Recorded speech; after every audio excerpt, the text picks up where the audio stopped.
15 से 18 क्वेश्चन आपको हर साल फिजिकल केमिस्ट्री के मिलने ही मिलने हैं। तो इस बार आपको guaranteed question Kohlrausch law, conductance of solution और इलेक्ट्रोलिसिस से मिलेगा। बाद में हम पेपर के एनालिसिस जो अभी हम दे रहे हैं उसके बाद हम फिर आएंगे और आप इन दो पार्ट्स को स्ट्रॉन्ग करके जाएं। आप चाहें तो नस्ट इक्वेशन को थोड़ा सा इस साल स्किप भी कर सकते हैं, क्योंकि 3 क्वेश्चन लास्ट ईयर लगातार उसके ऊपर आ चुके हैं। बच्चा उसको इग्नोर कर जाता है। तो ये छोटी छोटी जो चीज़ें हैं लाइक स्ट्रक्चर ऑफ प्रोटीन, आप उसको इग्नोर नहीं कर सकते। विटामिन की डेफिशिएंसी होने वाली डिजीज को भी इग्नोर नहीं कर सकते, है ना। तो दोस्तों अब चालू करते हैं अपना केमिस्ट्री का एनालिसिस। केमिस्ट्री समझाने आ रहे हैं केमिस्ट्री के 2 महान जादूगर हमारे साथ। एक हैं जितेंद्र सर, एक हैं, उनका इंट्रोडक्शन मुझे देने की बिल्कुल ज़रूरत नहीं है। उनकी शक्ल और उनके कंटेंट को पूरा भारत जानता है। Jitendra sir and Yashwant sir, please on the stage. Jitendra sir IT Kharagpur से हैं और यशवंत सर, जैसे मैंने बोला, मुझे कुछ बताने की ज़रूरत नहीं है, मेरे पास शब्द ही नहीं है, तो मैं मंच छोड़कर भागना चाहूँगा और केमिस्ट्री का एनालिसिस सर लोगों के हवाले। Hello students, I am Jitendra Nirvani, your J sir. My self doctor Yashwant Singh, और आज हम लोग केमिस्ट्री एनालिसिस करने जा रहे हैं। सर फिजिकल केमिस्ट्री का डिस्कशन करेंगे, आईओसी का करेंगे और कुछ पार्ट आईओसी का मैं और ओसी का डिस्कशन करेंगे। तो सबसे पहले बच्चों हम लोग आते हैं फिजिकल केमिस्ट्री का अगर डिस्कशन करते हैं तो आपके सामने कहीं पर भी 0 वाले कॉलम अगर आप देखते हैं तो बिल्कुल कम है, क्योंकि केमिस्ट्री का लगभग हर चैप्टर इंपॉर्टेंट है। Normally if you are going through the pattern, 15 से 18 क्वेश्चन आपको हर साल फिजिकल केमिस्ट्री के मिलने ही मिलने हैं। And as we are seeing कि हमारे पास टोटल 11 टॉपिक्स हैं, तो हर पर्टिकुलर टॉपिक का वेटेज आपको लगभग 1.5 से 2 क्वेश्चन ऑन एन एवरेज आपको मान के चलना है। तो आप किसी भी चैप्टर को स्किप नहीं कर सकते हैं फिजिकल केमिस्ट्री में, ठीक है। अब अगर मैं बात करता हूँ जैसे अगर 2022 की, तो टोटल यू आर सीइंग कि 6, 7, 9, 10, 12 प्लस 3 15 और 3 आपको 18 क्वेश्चंस मिले हैं। अब इनमें मैं आपको बताऊं जैसे some basic concepts of chemistry, तो ये आपका बेसिकली फिजिकल केमिस्ट्री का मोल कॉन्सेप्ट चैप्टर है, जिसमें थोड़ी सी हवाइयाँ बच्चों की उड़ी रहती है, but actually it is a very very easy topic. और लास्ट ईयर जो आपका क्वेश्चन आया है वो सिंपल सा कैल्शियम कार्बोनेट के HCl के साथ रिएक्शन करवा दी उन्होंने और मोलिलिटी के ऊपर एक क्वेश्चन पूछा है। इस बार भी आप इसी तरह का क्वेश्चन प्रेडिक्ट करेंगे और मिलेगा ही आपको इस बार भी, ठीक है। अगर स्ट्रक्चर ऑफ एटम की बात करते हैं तो डी ऑर्बिटल्स के शेप के ऊपर आपका क्वेश्चन आया था जो काफ़ी सिंपल था। तो इस बार आपको बोहर मॉडल के ऊपर, ठीक है, हाइड्रोजन स्पेक्ट्रम के ऊपर क्वेश्चन मिलने के पूरे चांस हैं। आप इन किन के ऊपर क्वेश्चन मिलेंगे उनको भी एनालाइज करते चलें। अगर हम स्टेट्स ऑफ मैटर की बात करते हैं तो आपको एक क्वेश्चन डायरेक्टली PV = NRT पर दिया गया है, सिंपल सा। Unit and dimension, if you have seen the physics analysis, unit and dimension का वेटेज फिजिक्स वाले बढ़ाते जा रहे हैं। द रीज़न बिहाइंड दैट कि PV = NRT में कोई भी R की वैल्यू को प्रॉपरली यूज ही नहीं कर पाता। जहाँ पर 3 टाइप की स्पीड्स आती है, मोस्ट प्रोबेबल, एवरेज, RMS, वहाँ पर R की कौन सी वैल्यू रखनी है सब कुछ साफ हो जाता है और आप वहाँ पर गड़बड़ घोटाला करते हो। तो आपको PV = NRT से बच के रहना है, क्योंकि ये आपकी नींदें फिजिक्स में भी उड़ाता है और केमिस्ट्री में भी आपसे गड़बड़ घोटाला करवाता है, ठीक है जी। और सिंपल सा दूसरा क्वेश्चन आपका Dalton's law of partial pressure के ऊपर था। थर्मोडायनेमिक्स थोड़ा सा सरप्राइजिंग एलिमेंट रहा and last year you have got only 1 question जिसमें आपसे मैक्सिमम वर्क 4 ग्राफ देकर पूछा गया था। तो इस बार गारंटीड है आपको question second part of thermodynamics, that is Gibbs free energy और एंट्रोपी से मिलने वाला है। तो आप उसके ऊपर पूरा ध्यान दें। मात्र 3 या 4 फार्मूला में पूरा गिब्स एनर्जी सिमट जाता है और आपको क्वेश्चन मिलने वाला है। इक्विलिब्रियम की बात करें तो आपको केमिकल इक्विलिब्रियम से एक क्वेश्चन था सिंपल सा केसी के ऊपर, आयनिक इक्विलिब्रियम के ऊपर क्वेश्चन था बफर का। तो नाउ यू कैन एक्सपेक्ट कि इस बार बफर की जगह आपको सॉल्ट हाइड्रोलिसिस या सॉलिबिलिटी प्रोडक्ट के ऊपर क्वेश्चन मिलने का पूरा चांस है। रेडॉक्स रिएक्शन से सिंपल सा आपका क्वेश्चन था, ठीक है ना। डिस्प्रोपोर्शनेशन के ऊपर 2-3 सालों से पिछले क्वेश्चन नहीं आया है, तो you can expect a question on disproportionation reaction, ठीक है। तो सॉलिड स्टेट की अगर मैं बात करता हूं तो एक क्वेश्चन आपको डेंसिटी के ऊपर था। सिंपल कॉपर का एटॉमिक मास पूछा गया था bye calculating the density formula, और हम सबको पता है कॉपर का एटॉमिक मास 63.5 होता है। आप बिना सॉल्व करे भी उसे टिक कर सकते थे। And the second question was on the imperfection in the solids। तो now you will get the question on structures, percentage, void space वगैरह, voids के ऊपर आपको क्वेश्चन मिल सकता है। इलेक्ट्रोकेमिस्ट्री काफ़ी अच्छा सरप्राइजिंग एलिमेंट रहा। लास्ट ईयर 3 क्वेश्चन आए, तीनों ही Nernst equation, that is galvanic cell के ऊपर। तो इस बार आपको guaranteed question Kohlrausch law, conductance of solution और इलेक्ट्रोलिसिस से मिलेगा। बाद में हम पेपर के एनालिसिस जो अभी हम दे रहे हैं उसके बाद हम फिर आएंगे और आप इन 2 पार्ट्स को स्ट्रॉन्ग करके जाएं। आप चाहें तो नर्स इक्वेशन को थोड़ा सा इस साल स्किप भी कर सकते हैं, क्योंकि 3 क्वेश्चन लास्ट ईयर लगातार उसके ऊपर आ चुके हैं। केमिकल काइनेटिक्स से 2 क्वेश्चन आए थे, आपका 0 ऑर्डर और फर्स्ट ऑर्डर दोनों के ऊपर क्वेश्चन लास्ट ईयर वो कवर कर चुका है। तो इस बार पूरे चांसेस टेम्परेचर और रेट वाले पार्ट के ऊपर आपको मिलने के चांसेस हैं।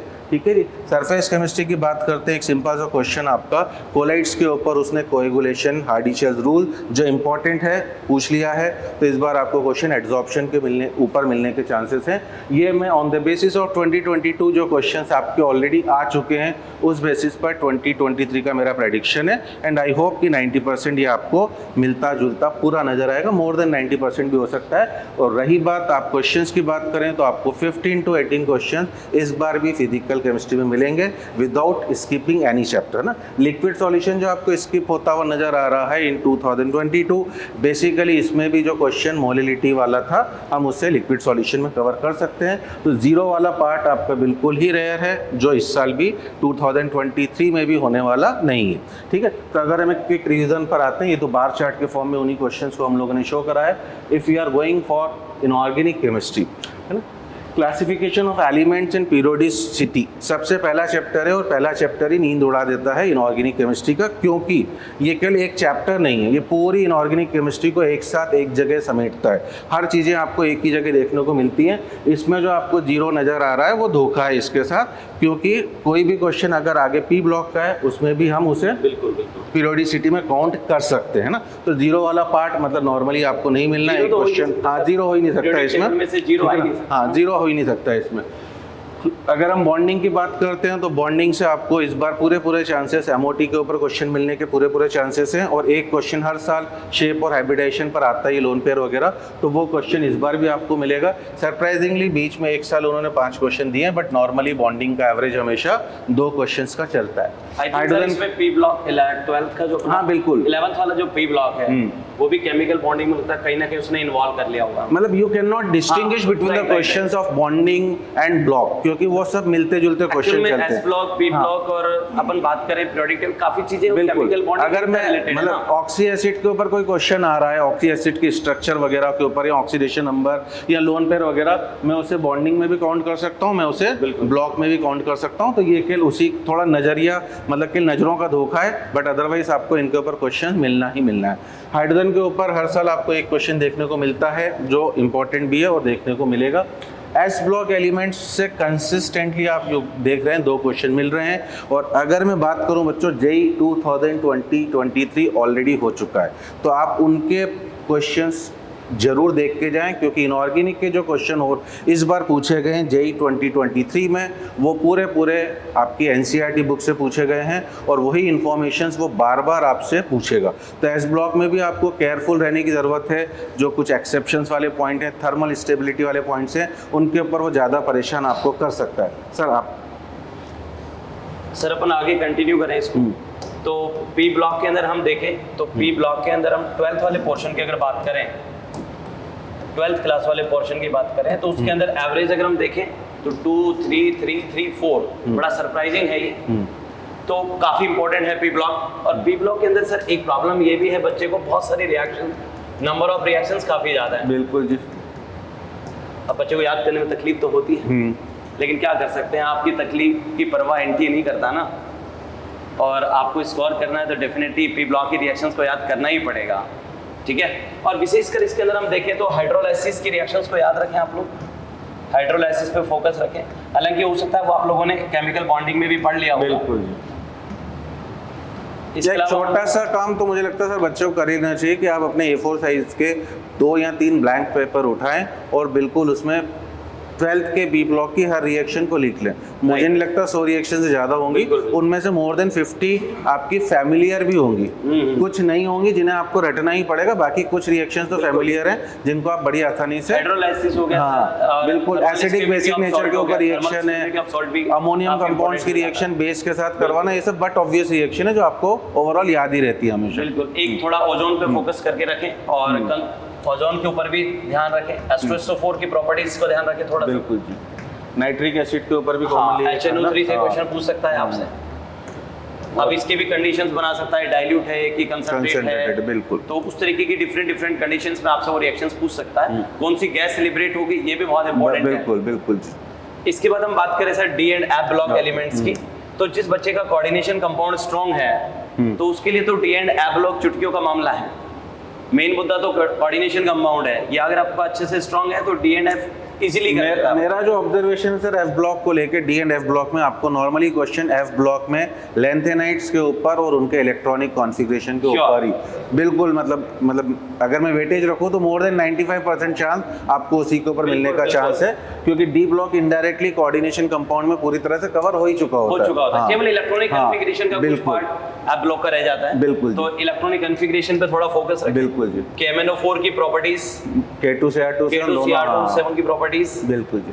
तो दो ये इंपॉर्टेंट पार्ट है। और तीसरा इलेक्ट्रॉनिक कॉन्फ़िगरेशन, अगर हम इनको डी एंड एफ ब्लॉक में कर लेते हैं। अच्छा ये भी एक बड़ी बात है सर, इसमें कभी जीरो नहीं होता। हाँ बिल्कुल जी। मुश्किल से 4 से 5 पेज का चैप्टर है। चांस ही नहीं सर, केमिस्ट्री के वर्ल्ड के दो मोस्ट इंपॉर्टेंट केमिकल आ रहे हैं यहाँ पर आपके, कुछ ना कुछ तो लपेटे में कहीं ना कहीं वो लेगा ही आपको इनके ऊपर क्वेश्चन बिल्कुल बना। बिल्कुल। मेटलर्जी की बात करें तो हर तो साल एक क्वेश्चन average आना ही है, एक question और है। शायद ये 10 सेकंड का क्वेश्चन होगा। If you are having the proper information of metallurgy, पढ़ना है और टिक करना रहता है, और कुछ भी आपको दिमाग लगाने की इसको जरूरत तो सर नहीं रहेगी। मतलब बच्चा हाँ। क्वेश्चन को देखते सूंघते ही मैं कर वही देता कह है, रहा मुझे नहीं लगता कोई दिमाग लगाने की हूँ, जरूरत 10 सेकंड में बोल ही रहा हूँ, बस जो पढ़ के बिल्कुल, टिक बिल्कुल। करने वाला टाइम है उसका। बिल्कुल बिल्कुल। और कोऑर्डिनेशन कंपाउंड की बात करें सर, कोऑर्डिनेशन कंपाउंड तो हर 100% साल आना conceptual ही, है। हाँ आना ही है, आएगा न, और ये कभी छूटा है जैसे न छूटेगा। एक लग रहा है ना, एक क्वेश्चन हाँ। मैं कहता हूँ कि इसका वेटेज एक जो अपन ने कभी ये शायद 2020 और 19 में रहा है, बट अगर मोस्ट प्रोबेबल देखें तो 2 ही रहता तो है। ही रहेगा, हाँ 3 भी हुआ है, तो बिल्कुल। इसका 2 से 3 मान के चलें आप। बिल्कुल। एक के भरोसे में तो बिल्कुल ही ना रहे। और सॉल्ट एनालिसिस का क्वेश्चंस अपने अभी तक आया नहीं, बिल्कुल। तो भगवान से दुआ करेंगे आएगा भी नहीं तुम्हारे, जेई वालों को ट्रांसफर करा देंगे। हाँ आइए सर आप ऑर्गेनिक। इसके बाद हम लोग ग्राफिकल एनालिसिस बाद में देखेंगे सबसे लास्ट में। इसके बाद हम ऑर्गेनिक केमिस्ट्री के सेगमेंट में आते हैं। तो फर्स्ट यूनिट हमारे पास है organic chemistry some basic principles, जिसके अंदर हम मेनली आइसोमेरिज्म को डील करते हैं और जीओसी। डेफिनेटली आईयूपीएससी तो होगा ही, पूछने की बात नहीं। अगर हम इनका एवरेज देखें तो 2 2 2 और कभी लिखा गया 0, है ना। ये बहुत मुश्किल है 0 होना। अगर उसका 0 भी रहा है तो ऐसा हो नहीं सकता कि अगर किसी बच्चे का आइसोमेरिज्म अच्छा नहीं हो, जीओसी अच्छा नहीं हो, तो 12th की ऑर्गेनिक केमिस्ट्री को आगे पढ़ पाएगा। तो इसलिए आप भले इसमें क्वेश्चन कभी 0 रहा होगा 2019 में, लेकिन इसका मीनिंग ये नहीं कह सकते हम लोग कि आइसोमेरिज्म और जीओसी इंपॉर्टेंट टॉपिक नहीं है। Very very important. अगर ये आपके स्ट्रांग है तो ये कुछ भी नहीं है, बाकी का सारा खेल इन्हीं के ऊपर डिपेंड करता है ना। इसके बाद हम बात करें बेटा हाइड्रोकार्बन के ऊपर जाएं, तो हाइड्रोकार्बन का आप एवरेज देखेंगे 3 4 2 4 2, तो अपन एवरेज निकाल के देखें तो 3, तो मैं हाइड्रोकार्बन को 3 स्टार दे रहा हूं। Very very important hydrocarbon. अच्छा हाइड्रोकार्बन का जो क्वेश्चन है इवन अल्कोहल फिनॉल में भी इंटर रिलेट हो जाता है, इवन एल्डिहाइड कीटोन के चैप्टर से भी इंटर रिलेट हो जाता है। इसलिए कभी क्वेश्चन का नंबर इधर उधर ज़्यादा हो जाए तो हो सकता है किसी और यूनिट से वो क्वेश्चन इसमें रिलेट कर दिया गया होगा। इसके बाद हेलो एल्कीन हेलो एरीन का अगर हम एवरेज देखें 1 2 1 0 0, या 0 नहीं हो सकते। अगर यहाँ 0 है इसका मतलब हाइड्रोकार्बन में यूज़ कर लिया गया होगा। डेफिनेटली इस क्वेश्चन को हाइड्रोकार्बन में काउंट किया गया होगा, 0 नहीं हो सकता। अगर हम अल्कोहल फिनॉल ईथर की बात करें तो अल्कोहल फिनॉल ईथर के अंदर मेन क्वेश्चन जो आता है अल्कोहल और फिनॉल से ही आया है ज़्यादातर। ईथर के केस में अगर हम बात करें तो ईथर की रिएक्शन HI या HBr के साथ पूछता है मेनली, और विलियमसन सिंथेसिस जो कि ईथर का प्रिपरेशन मेथड है उसके ऊपर भी फोकस करेंगे आप लोग। फिनॉल के अंदर हम अगर बात करें तो राइमर-टीमान रिएक्शन की, ये बहुत इंपॉर्टेंट रिएक्शंस है। इसके अलावा आप लोग फिनॉल में चाहें तो लिख सकते हैं, अदरवाइज कार्बोक्सिलिक एसिड की यूनिट में भी कर सकते हैं। कॉल्वे सिमिट रिएक्शन भी बहुत इंपॉर्टेंट है। इसके अलावा हम बात करें तो एल्डिहाइड कीटोन कार्बोक्सिलिक एसिड, और इसका एवरेज देखेंगे तो बेटा 4 2 2 1 2, तो 4 आप दिख ही रहा है आप लोगों को। वेरी वेरी इंपॉर्टेंट चैप्टर है, और खास बात ये है थोड़ा टफ भी पड़ता है। इसके अंदर जितनी भी नेम रिएक्शंस हैं, कहने की जरूरत नहीं होती वैसे बेटा ऑर्गेनिक केमिस्ट्री के केस में जितनी भी नेम रिएक्शंस है सभी इंपॉर्टेंट है। इसके बारे में तो पूछना भी नहीं चाहिए, वो किसी भी चैप्टर से हो किसी भी यूनिट से हो, अगर वो नेम रिएक्शंस हैं तो डेफिनेटली वेरी वेरी इंपॉर्टेंट हैं। इसके बाद हम बात करें अमाइंस, अमाइंस में बेसिकली जो आपसे क्वेश्चंस पूछा जाता है मेनली 1 डिग्री अमाइन के टेस्ट, 1 डिग्री अमाइन के प्रिपरेशन मेथड, इसका प्रिपरेशन की बात कर लें अपन, और test for 1 degree, 2 degree, 3 degree amine. Questions हम देखिए कभी भी अमाइन से 0 नहीं रहा है, 2 2 1 1 1 1, तो अपन इसके लिए 1/2 लिख सकते हैं, कभी 1 भी रहा है कभी 2 भी रहा है। बायोमोलिक्यूल की अगर हम बात करें तो बायोमोलिक्यूल का क्वेश्चन बेटा एक तो कंफर्म ही है, एक ही कंफर्म मान के चले, रियरली 2 आता है, बस एक कंफर्म है आपके पास। अच्छा, बायोमोलिक्यूल में एक प्रॉब्लम ये आती है कि हम बच्चे को सब कुछ पढ़ाते हैं, हेमी एसिटेल पढ़ा देते हैं, फॉर्मेशन हम हेमी कीटेल का फॉर्मेशन भी पढ़ा देते हैं, ओसाजोन फॉर्मेशन भी पढ़ा देते हैं, आइसोइलेक्ट्रिक पॉइंट भी पढ़ा देते हैं, और बाय डिफॉल्ट क्वेश्चन पूछ लेता है कि विटामिन की डेफिशिएंसी से कौन सी डिजीज होगी, जो कि बच्चा इग्नोर कर जाता है। 2021 में भी ऐसा ही हुआ है, बच्चा उसको इग्नोर कर जाता है। तो ये छोटी छोटी जो चीज़ें हैं लाइक स्ट्रक्चर ऑफ प्रोटीन, आप उसको इग्नोर नहीं कर सकते, विटामिन की डेफिशिएंसी से होने वाली डिजीज को भी इग्नोर नहीं कर सकते, है ना। इसके बाद हम बात करें पॉलीमर, पॉलीमर का क्वेश्चन फिक्स है, एक ही क्वेश्चन आता है और 100% सही होता है, इसमें कोई किंतु परंतु नहीं है। सिंपल सी बात है कि मोनोमर यूनिट आपसे पूछता है, या अगर वो पॉलीमर उसने बना के दिया है तो आपसे लिंकेज पूछेगा, उसमें अमाइड लिंकेज है कि एस्टर लिंकेज है। इसके बाद एनवायरमेंटल केमिस्ट्री की बात करें, एक एक क्वेश्चन का रेशियो रहा है, कभी 0 भी रहा है वैसे, बट एक क्वेश्चन तो आप मान के चलें एनवायरमेंटल केमिस्ट्री का। और केमिस्ट्री इन एवरीडे लाइफ, इसका भी एक एक क्वेश्चन।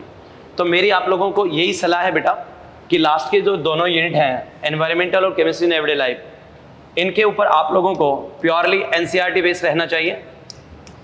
एनसीईआरटी का एक एक स्टेटमेंट, एक एक लाइन इसके रिगार्डिंग इंपॉर्टेंट है। बाकी किसी भी केस में मैं बात करूं आपसे hydrocarbon, haloalkane, haloarene, alcohol, phenol ether, aldehyde, ketone, amines, आप उनमें मत देखिएगा, एनसीईआरटी की जरूरत नहीं पड़ेगी आपको। लेकिन लास्ट के 2-3 टॉपिक हैं, पॉलीमर भी इंक्लूड करना चाहे कर सकते हैं, विशेष कर ये दोनों। इन सभी केसेज में लास्ट के 2-3 यूनिट के अंदर एनसीईआरटी को ही हम प्रेफर करेंगे, ठीक है। एक बार सर अपन लोग ग्राफिक एनालिसिस भी देख लीजिए। आइए सर, अगर हम बात करते हैं ऑर्गेनिक केमिस्ट्री के केस में बात करें तो मुझे सबसे ज़्यादा वेटेज जो दिखाई दे रहा होगा एवरेज में, एल्डिहाइड कीटोन के पास जा रहा होगा। एल्डिहाइड कीटोन के पास अच्छा खासा वेटेज है। उसके बाद हम देखें अल्कोहल, फिनोल ईथर, उसके पास हमने बताया था कि 2 का आसपास का एवरेज रहा होगा, 2 से लेकर के 2.5 तक का एवरेज है। तो मैं स्टार मार्क कर रहा हूँ aldehyde ketone, alcohol, phenol ether. इसके बाद हम हाइड्रोकार्बन का वेटेज देखें तो काफ़ी ज़्यादा है। पी ब्लॉक 12th क्लास का बहुत इंपॉर्टेंट है बेटा। और इसके अलावा अगर हम देखें तो पूरी कवर कर ली, aldehyde ketone, alcohol, phenol ether, hydrocarbon बचा ही नहीं कुछ एक्चुअली। बिल्कुल सर, अब मतलब इंटर रिलेटेड है ना, अपन सेपरेट कर ही नहीं सकते। अच्छा, पढ़ाना चाहे तो टीचर हाइड्रोकार्बन के अंदर सब कुछ पढ़ा सकता है। जैसे केमिकल बॉन्डिंग की अगर हम बात करें तो केमिकल बॉन्डिंग में आप एस ब्लॉक पढ़ा दो, पी ब्लॉक पढ़ा दो, हाइड्रोजन भी पढ़ा दो, सब पढ़ा दो आप। बच्चों फाइनली शिक्षा क्या मिल रही है? सबसे सही फिजिकल केमिस्ट्री। 1-2 क्वेश्चन आएंगे, हर टॉपिक से आएंगे, एवरेज 2 का ही चलेगा। 11 टॉपिक है, 17 से 18 क्वेश्चन आप ये लीजिए, और हर टॉपिक से आपको एक क्वेश्चन मिलने की पूरे चांस है। प्रेडिक्शन मैंने बता दिया कि 2023 में आपको किन टॉपिक्स के ऊपर, टॉपिक के सब टॉपिक्स मैंने बताया, क्योंकि लास्ट ईयर का आपका एनालिसिस वो रिफ्लेक्ट कर रहा है। गैर्निक सेल से अगर क्वेश्चन आ चुके हैं 3 क्वेश्चन एक साथ, तो अब उसका पूछने का कोई चांस नहीं, इस साल आपका बनने वाला नहीं है। तो आप एवरेज नंबर ऑफ क्वेश्चन से भी केमिस्ट्री का आइडिया लगा सकते हैं। और अब इस हिसाब से आप अपनी तैयारियों को थोड़े से और गेयर अप कर लीजिए, स्पीड अप कर लीजिए कि किस तरीके से आपको किन किन क्वेश्चन पे ज़्यादा फोकस करते हुए चलना है। एक एडवाइस मैं जरूर दूंगा आपको कि जेईई मेंस 2023 के हो सके तो 2022 के भी इनऑर्गेनिक के क्वेश्चन, ऑर्गेनिक के क्वेश्चन बिल्कुल बिल्कुल जाना चाहिए आपको, क्योंकि पीवाईक्यू भी सर, पीवाईक्यू भी, और कुछ नहीं ज़्यादा। तो वो आपके पूछे जा सकते हैं, क्योंकि नॉर्मली नीट का पैटर्न है कि जेईई के क्वेश्चन रिपीट कर लेता है, तो आपके पास एक्स्ट्रा क्वेश्चन करने के लिए काफ़ी सारे क्वेश्चन अवेलेबल है। बिल्कुल ठीक है जी, ठीक है सर। तो इसी के साथ आप सर इसमें स्टार मार्क करना चाहें पर्टिकुलर किसी को? एक्चुअली सर देखिए, इलेक्ट्रोकेमिस्ट्री, थर्मोडायनेमिक्स से इस बार आपका थोड़ा सा वेटेज बढ़ेगा, ये मैं आपको बता दे रहा हूँ, क्योंकि last year there pass only 1 question, तो थर्मोडायनेमिक्स से आपको इस बार 2 से 3 क्वेश्चन देखने को मिलेंगे। इलेक्ट्रोकेमिस्ट्री जग जाहिर है, माइट भी सरप्राइजिंगली हो सकता है इक्विलिब्रियम का आपका क्वेश्चन को गायब कर दे, क्योंकि मैं बार-बार बच्चों को क्लास में बोलता हूँ कि केमिकल इक्विलिब्रियम छोटा भाई है, आयनिक इक्विलिब्रियम बड़ा भाई है, और इलेक्ट्रोकेमिस्ट्री दोनों का पापा है। क्योंकि इलेक्ट्रोकेमिस्ट्री में पूरा आयनिक इनडायरेक्टली जैसे ही हाइड्रोजन इलेक्ट्रोड चालू होता है वो एक्सप्रेस के थ्रू पूरा आपका आयनिक इलेक्ट्रो में कवर करा सकता है। तो ये भी एक सरप्राइजिंग फैक्ट आपको देखने को मिल सकता है पेपर में, इलेक्ट्रोकेमिस्ट्री के क्वेश्चन में ही वो आयनिक डाल दे। तो अदरवाइज थर्मोडायनेमिक्स के बाद अगला सेकंड मोस्ट इंपॉर्टेंट टॉपिक आपका इलेक्ट्रोकेमिस्ट्री, केमिकल काइनेटिक्स, जिनसे आपको कभी भी बच के जाना ही नहीं है, क्योंकि ये टॉपिक्स आपको स्कोरिंग क्वेश्चन भी देते हैं और आने वाले भी हैं। सॉल्यूशन से लास्ट ईयर आपने देख ही लिया, कोई भी क्वेश्चन नहीं है, तो इस बार you can predict the question on colligative properties या रोल्स लॉ के ऊपर आपको क्वेश्चन बड़ी आसानी से मिल सकता है। बैलेंसिंग के ऊपर रेडॉक्स रिएक्शन में काफ़ी सालों से क्वेश्चन नहीं आया है, तो you can expect the question on balancing of reaction also, जिसमें सिंपल से वो कोफिशिएंट वगैरह पूछता है। ठीक है जी, तो इसी तरह से आप इन चैप्टर्स के ऊपर थोड़ा सा फोकस करते हुए आगे बढ़े। और कुछ सर? बस ठीक है सर, ऑल द बेस्ट बच्चों। ऑल द बेस्ट बच्चों, मिलते हैं।